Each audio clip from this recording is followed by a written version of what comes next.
Welcome to Real Estate U with Letty Ann.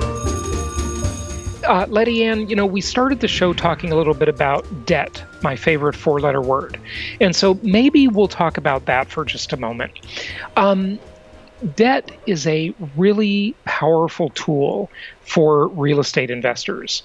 I always say that income property is the most historically proven asset class in the entire world. It's also the most tax-favored asset class in the United States, and taxes are the single largest expense any of us have, okay? So if we want to cut our expenses, we shouldn't spend a lot of time shopping around for a better deal on a product we want to buy. We should spend our time learning how to save on taxes, because taxes are the biggest expense in any of our lives. Okay, how can we cut them? We can use the most tax-favored asset class in America, income property, and we can buy income properties because you're going to get the most bang for your buck tax-wise on that in several ways. And I can talk about that too, time permitting. But it's also the most debt-favored asset class, okay? So the most historically proven asset class, the most tax-favored asset class, the most debt-favored asset class. Now, why do we care about that? The reason we care about it is because, first of all, most real estate investors are familiar with the concept of leverage. And the idea of leverage basically, was probably summed up well by the ancient mathematician and philosopher Archimedes, who said, "Give me a lever long enough and a fulcrum to place it on, and I can move the entire world." And he's right, because it's like a teeter-totter. That's the idea of leverage, right? We can do bigger things than we're able to do without leverage. Mm-hmm. And so with income property, for example, you can buy 5 times the amount of property. It's a beautiful thing. If you want to buy a stock, bond, or mutual fund, and you want to buy $100,000 worth of that asset, how much do you need? You need $100,000.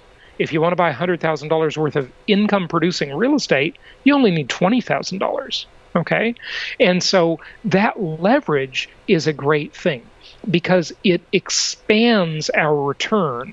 So if that property appreciates, we get a bump. We get an expansion on that appreciation.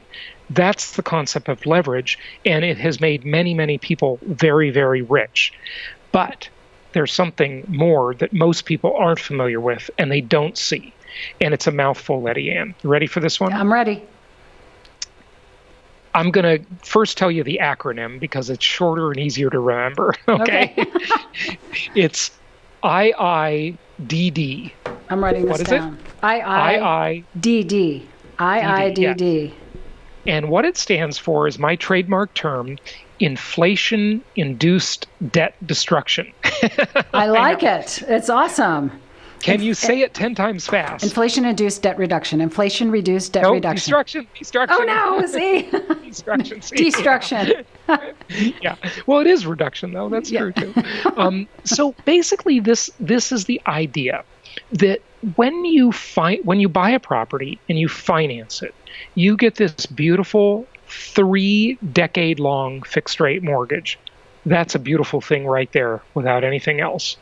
The interest rates on the mortgage are artificially low, and they are arguably negative interest rates, meaning they're below the rate of inflation. Now, they're not below the official rate of inflation, but we all know that the government understates the rate of inflation to make us all feel better, and not only just to make us feel better, but to reduce the amount the government has to pay out in terms of cost of living increases every year to government employees, which are like 20% of the economy.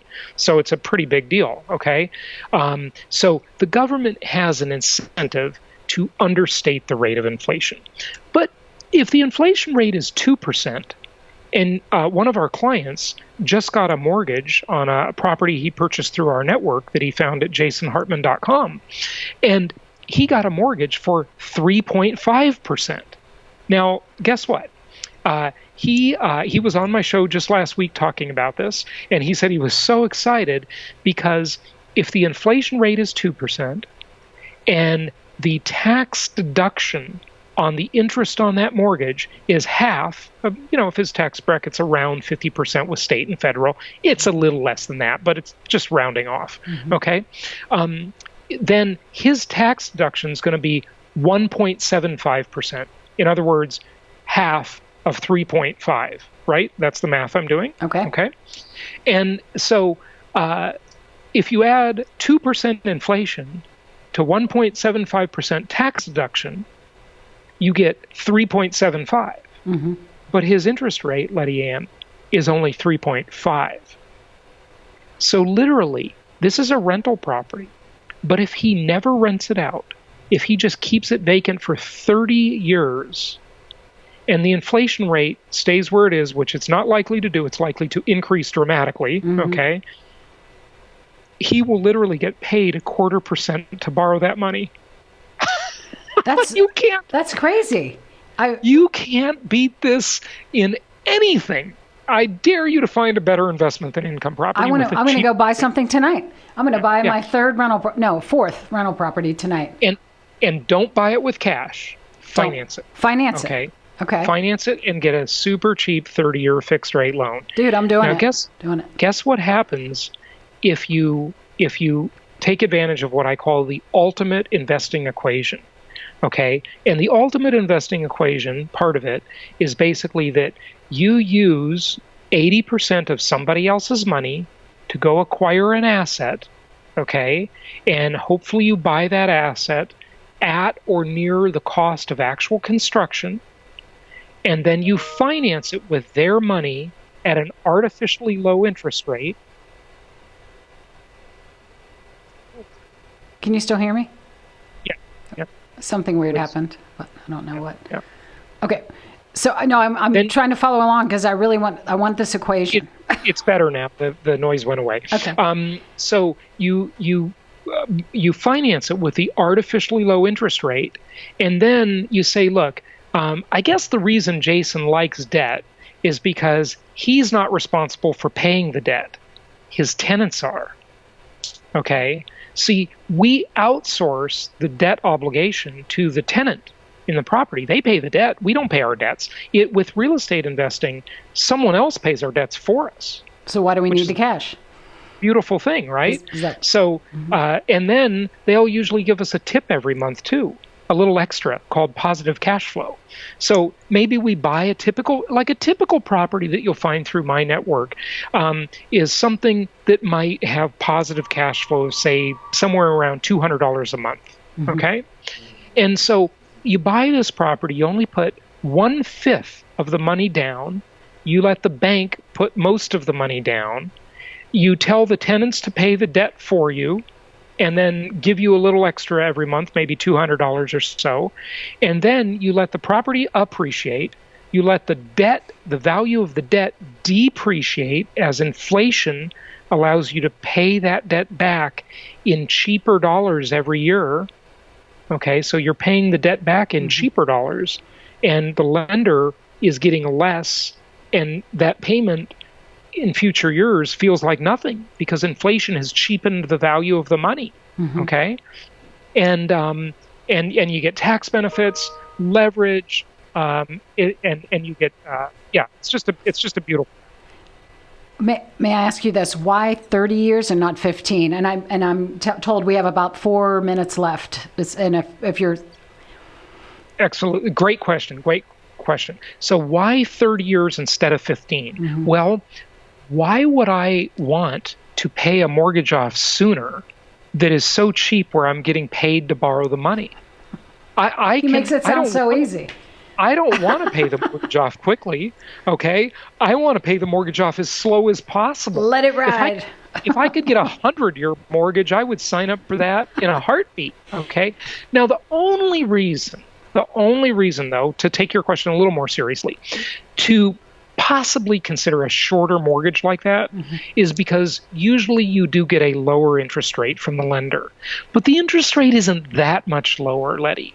Okay. And you want that extra 15 years of inflation-induced debt destruction. Look, income property isn't a bad deal if you pay cash for it, but it's not nearly as good a deal as it is if you leverage it. Okay. So you want to make debt your friend. You want to make debt your ally, and you want to make the lender your partner in the deal. And the beauty is you don't have to give the lender, you don't have to cut them in on the appreciation or the tax benefits or anything else. You just let the tenant pay them off for you. I'm giggling because I'm blown away, and I'm already anticipating the conversation I'm going to have with my husband tonight at the dinner table. And we're going to go buy something. He's going to go, we don't have enough cash. I'm going to go, we don't need it. Yeah. Half a percent. You only need 20%, okay? Yeah. And you can even buy an investment property with 15% down. So it's really incredible. It's just such a great asset class. See, the thing that makes it different than everything else is it's a multi-dimensional asset class. Most investments are one or maybe two dimensions. For example, if you buy a dividend-paying stock, it's buy low, sell high, get some dividends in between. Two dimensions. If you buy precious metals, it's one-dimensional. Buy low, sell high. That's the whole game, nothing else. If you buy a non-dividend-paying stock, buy low, sell high, that's it, right? But income property is multi-dimensional. You get return in so many different ways, and that's the beauty of it. I love it. Jason, I'm going to probably watch this show about 4 more times just today because I want to be sure I absorb. This is just, I thank you so much. It's a wealth of my pleasure. Yeah. So do you have a second to tell others about your school and and I know where they can go to jasonhartman.com. We want to be sure we spell that correctly. Hartman, jasonhartman.com. There you can find information about your podcast, your educational series, correct? Your school. Yeah. I don't have a school per se, but I do have. We host live conferences, and we have some educational products. You don't really need those always. You can just listen to my free podcast and get most of what you need from there. And then if you fill out any web form at jasonhartman.com, one of our investment counselors can contact you and help you for free. In designing a real estate portfolio. They can do for you what's called a portfolio makeover, where they look at all the assets you have now, and then they try to determine the highest and best use for those assets so that you can make your money work for you. Do you know what my favorite new word is? Inflation-induced debt destruction? Well, if I can't say that fast, I'll just say debt. I'm going to embrace debt. I mean, it's all how you look at things. You have a beautiful perspective on how to take the negative and turn to positive, and don't put a blanket statement over everything with regard to real estate. I love the pockets, and what real estate are you talking about if you're saying real estate is going a certain direction? Is it cyclical market, hybrid market, or linear market? Good question. And I do want to say before I go, I think most people get it, but just in case, not all debt is good. There is definitely bad debt. Okay. Yep. You don't want consumer debt. You don't want credit card debt. You don't want student loan debt. Okay. None of that debt is good debt. Income property debt is special because it's tax deductible. It's inflation-induced debt destruction, and the debt is outsourced to the tenant. Okay, if we were paying our own debts and the interest rate was high, I would feel very differently about debt. I only like this kind of debt because it is a very unique type of debt that makes us rich. And everybody wins. Yeah, everybody gets what they want or what they need. So right. Absolutely. It's a great thing. So thanks, and happy investing to you and all of your listeners. I appreciate it so much. I'll be following you, Jason, jasonhartman.com. Thank you for tuning in, and I hope to see you again. Hope we meet in person. If not, we'll be on a Zoom call where it's safer. No germs. Yeah. Thank you so much. Happy investing. Thank you. Thank you. Appreciate it.